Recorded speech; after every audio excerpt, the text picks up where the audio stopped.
let's begin here with something that I'm going to actually say Turtle Boy told us in the prior segment about the snowplow driver. David, how significant is this? Have you spoken to the snowplow driver? And is this the key witness for the defense? Well, I would say it's one of the key witnesses for the defense. This is no less than bombshell evidence, Vinnie. By the prosecution's theory of the case, my client supposedly struck John O'Keefe with her vehicle and left him on the lawn of Brian Albert's property. That would have been at 12:30 a.m. So when the snowplow driver went by to make a pass at 2:30 a.m., when he's checking the sides of the roads to make sure there's nobody there, not even an animal there that he would potentially hit, and he confirms that no body was on that lawn, in our view, this is ball game over. All right, let me ask you about the other big thing, again, that Turtle Boy mentioned, that was that really struck him and struck all of us here at Court TV, was this Google search. Now, is this going to be a battle inside the courtroom as to when this search was done about a body dying in the cold? Is the prosecution saying this is after the body is discovered, and you guys are saying before? Is this going to be a battle of the experts? What's the status of all this, Alan? Because to me, this is crucial, right? It is crucial, but to have a battle, you have to have two sides. There are no two sides to this. This doesn't come from us. This comes from Apple. The time of the search comes from Apple core data. In other words, it's not something that can be manipulated. It's not something that needs to be interpreted. It's something that just exists in the world as we know it. The Apple Cocoa core data indicates, or the core time indicates exactly what time that Google search occurred. That time was at 2:27 and 40 seconds in the morning on January 29th. That's 3.5 hours before John O'Keefe's body was found. Why is Jennifer McCabe one of the parties that was inside the house that night, the sister-in-law of Brian Albert? Why was she Google searching? How long does it take for a human body to die in the cold? That's a question that we have posed to the prosecution over and over and over, and the Commonwealth doesn't have an answer for it, so they simply say, oh, well, we think maybe they got the time wrong, except we didn't come up with the time, and we're using data from Celebrite, which is the exact same program that the prosecution relies on. Massachusetts prosecutors across the state and prosecutors across the country have relied on for not just years, for decades, to establish guilt and in some cases to establish that the defense uses to establish innocence. It's unfathomable that the prosecution would take the position, well, that timestamp is not right. We know it's right, and that also, to echo what David said, that is another aspect of this case that establishes this game is over. We know what happened inside the house. We just don't know who struck the fatal blow. And the prosecution, it doesn't seem to want to get to the bottom of it. We're trying to. All right, let's get to the shattered taillight. As Alan was speaking, David, we were watching video, and that's Karen Reed's car, right? And what's the significance of this video? And is this where the taillight was actually shattered from your perspective, not during the murder of John O'Keefe? Yes, there's no doubt that's when the taillight was shattered. And by the way, that's at 5 in the morning, 4.5 hours after it was supposedly shattered the night before. The taillight was intact when she left Brian Albert's house. She came home, and this was Karen leaving to begin the frantic search for John O'Keefe. Now, I don't know that you can see it from the video that you have there, but there is no doubt that when that SUV comes into contact with what is John O'Keefe's vehicle parked in the driveway, you can see that rear tire move forward. Yeah. It rotates, and you also see the light shatter from the taillight being broken. So their theory is that this happened 4.5 hours earlier. We can prove it happened 4.5 hours later.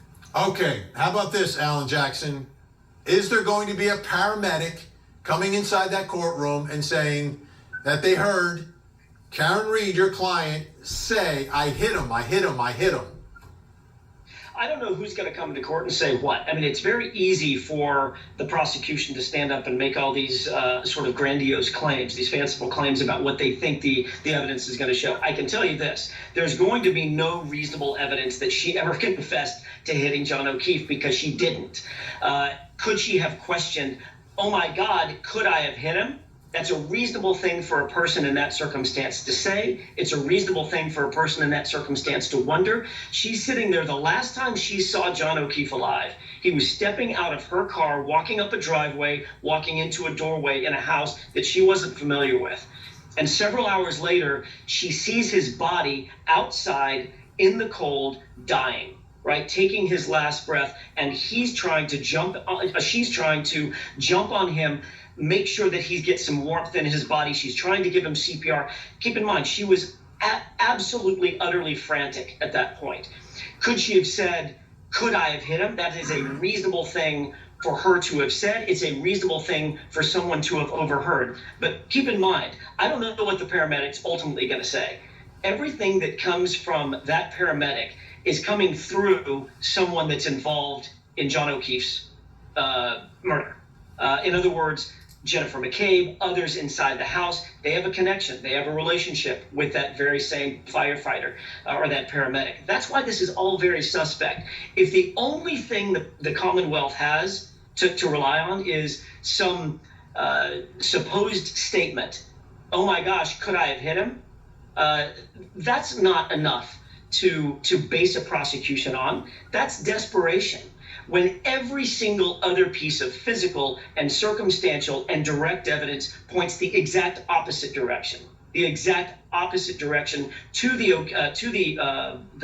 Alberts, to the McCabes, to the people that were inside that house. David, let me ask you this. We covered the Alec Murdaugh trial, and there was testimony about the movement of cell phones, and it was very specific. Like, it wasn't like it's generally in that area. They were able to track the movement of the cell phone. The prosecution painted a picture of Alec Murdaugh running around the house, pacing around the house, very specific location. What does the cell phone of John O'Keefe tell us in this case? Because to me, if it's all these hours or an hour that he's alive, is he moving in the house? Can you get that type of location information? Are there searches done? Are there calls, text messages? Is he looking things up? Is anything like that happening on his cell phone, which I believe was found underneath his body? Correct. And that in itself is curious, that it was underneath his body and not in a pocket. But the answer to your question is two-part. Number one, Alan and I have been fighting tooth and nail to get all of the cell phone data that we can. And guess who has fought us back to prevent us from getting that information? It's been the prosecution. They have fought us when we have tried to get the cell phone data of everybody in that house, which they should want to get to the truth. But John O'Keefe's is the key, right? I mean, isn't the tech? I mean, we saw it in the Murdaugh trial. This technology can be extremely precise in the location of these cell phones and the movements. Right. So that's the second answer, or the second part of my answer. That the Apple health data that Alan referenced earlier shows that he did walk, I think, approximately 80 steps and went up and down approximately 3 flights of stairs. You don't do that by getting out of a vehicle and being struck by the vehicle. And I think Alan had said at one point, what did he do? Did he do laps around the car and start jumping up and down and then got hit? It's fanciful. It's ridiculous. We know he went in that house. And it's just the tip of the iceberg. I mean, there was a witness that saw Karen alone in the vehicle with her hands 10 and 2 on the wheel, and nobody else was around her. This prosecution is a walking zombie. It's dead. The DA's office just doesn't know it yet, or they refuse to acknowledge it. And Vinnie, it's important to understand, if I can just dovetail onto David's point. We have about 30 seconds, that's all. I'm sorry. I can do it in 15. The prosecution's entire theory is John O'Keefe stepped out of the passenger side of the vehicle, he was hit, and he was disabled. done, there would be no movement from his cell phone. You're exactly right. The Apple Health data is extraordinarily precise. It shows him taking 88 steps. It also shows him going up and down 3 flights of stairs at the 3-story house, and then taking 30 steps after that at 12:31 a.m. At or after 12:31 a.m. If he stepped out of the car and was hit, the Apple Health data would show absolutely nothing whatsoever. When the prosecution is asked by David and myself, explain that, they simply say, we have no explanation. All right. It can't be relied on. Every time they don't like an answer, they say it can't be relied on. Alan Jackson, David Unetti, I know you're super busy. We really appreciate your time tonight, giving us much more insight into this case, and hopefully we'll speak again. It's an important case, Vinnie. Thanks so much. Time. Absolutely. All right. Whew. Up next, folks, we're gonna get an independent opinion on all of this. We're gonna bring in one of Massachusetts' finest attorneys and legal minds next.